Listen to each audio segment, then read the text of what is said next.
after appearing on Loose Women last week, singer Joshua Radin's given an interview in which he explains where his trademark whispercore sound comes from. He said that whilst living in a small New York apartment, he had to practice his songs quietly because a neighbour used to call the police whenever she heard him.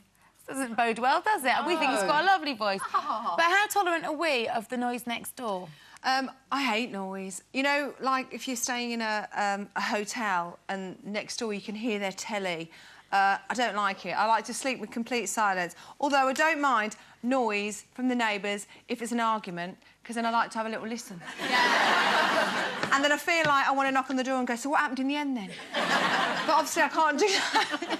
But no, I'm not very good. And I do try and be quiet, but you know, when I'm sitting and playing the piano or I'm teaching somebody with a really loud voice, I do get a bit worried, but I've got a lovely neighbour. Hello, Edipa. She's quiet. She sits and reads a book, so it's no problem for me. But I think it's rude, and I think you should tone it down a bit, because I think you should... I do. What? I'm just looking at Carol, and I know she had a big night Friday. Sometimes you don't realise the volume, do you? No. Sometimes. Because where I live is very communal, you're in close proximity with a lot of people, and so you do have to be considerate, and there are rules.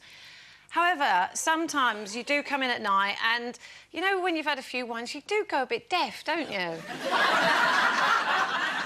So I would never complain about anybody in my building because I am guilty sometimes of making that racket. And one morning... Don't put music on really loud. Well, I have done. I tried to keep the doors closed now, because if the doors are open, then it's just hell for everybody. But one night we came in and... we were playing some really loud ABBA music, and one of my neighbours got up in the morning and the doors were open. He came over and, you know, he was very well-spoken. He went, I don't know if you heard it last night, Carol, but somebody in the building was playing music at stadium volume. And did you fess up?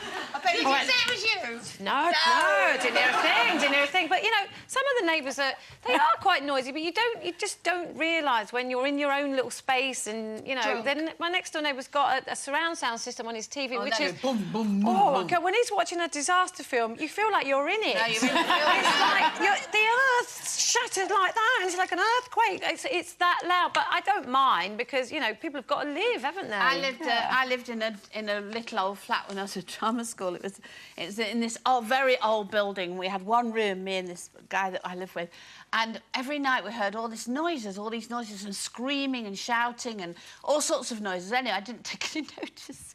And then one day, we were 3 floors up one day, there was a knock on the door and I opened it, this man, and I thought he was the gas man. I thought he'd come and look at my meter. And it was a brothel. We were actually living in a brothel, and I thought he'd come to look at my meter. Maybe he had. Do you know what?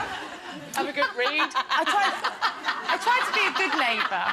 But, you know, when you're staying in hotel rooms, you really are conscious of the fact that, you know, the walls aren't terribly thick. You hear everything. So we were at this hotel in Ibiza one night, and there was the kind of action going on that you might expect in a brothel in the next room. And at first you think, good on them. 4 hours later, the sun's rising, and they are still... I mean, clearly not very good at what they're doing, you know what I mean? You know where I'm going with this? So in the end, I just said to Darren, I've had enough of this. Got out of bed, leant over the balcony and went, if you can't get it on, you know, any chance you could turn it down a bit? And I came back and he went, I cannot believe you. I can't believe you've just done that. He wouldn't go down to breakfast with me in case we saw them. I said, well, like, you know, they only know what I look like. They don't know what you look like. Yeah. But I think there comes a point where, you know, honestly, just have a bit of self-respect. Everyone on the island could hear them. No, but again, it's one of those noises that only applies to other people. If it was you, you would be thinking you were being really quiet. Trust me, I've never been that vocal. Oh, no. No, I'm no Leslie Garrett. OK, now, if you want to touch up your wardrobe without touching your wall, like, hell's their hand.